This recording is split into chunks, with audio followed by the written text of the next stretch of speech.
Macam-macam benda.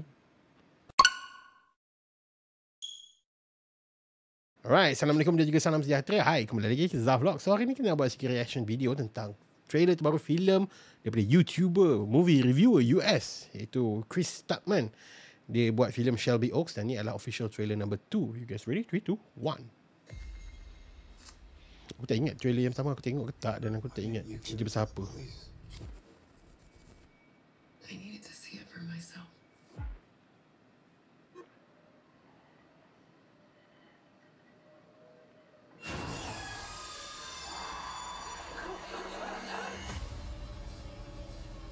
Riley Brennan is now missing. She was last seen in Shelby Oaks. There is a dark and deeply haunted history in the woods of Shelby Oaks. My sister isn't the first to go missing.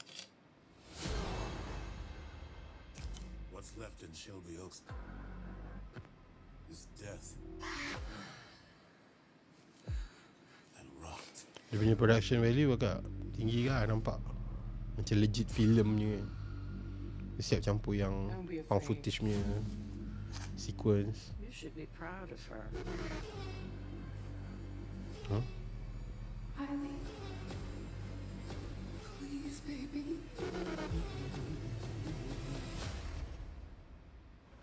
Hear me. Kenapa nampak macam CG rumah?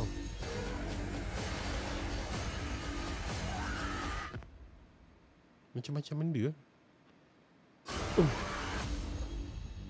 Aku tak tahu dia akan masuk Malaysia ke tak. Neon kan, jarang filem neon masuk Malaysia. Obviously kita akan tengok dekat bahagian komen, ramai yang akan bercakap, Zaf, Chris Tuckman akan buat filem, kau tak nak buat filem ke? Memang tak lah. But Chris Tuckman memang dia apa nama kata, background dia memang nak buat filem dan dia buat movie review. Aku tak ada background langsung dalam apa, perfilman. Just penonton biasa nak review tu je. Cuma I'm looking forward for Shelby Oaks. This is the first time ever aku bukan, Joko Anwar pernah buat. So dia macam US ni, YouTuber this current generation punya reviewer, and ni kali pertama aku tengok dia buat filem macam wow, okay. I'm looking forward. Aku sangat tak sabar. Aku harap dia dapat pull out the best horror film yang akan ada. Ataupun tengok nanti macam ni kan. Apa mana guys, dan tinggalkan komen bawah. Jangan lupa like, share dan juga subscribe channel Pure Pixels. Jangan lupa pergi Zaf Vlog yang datang. Thank you.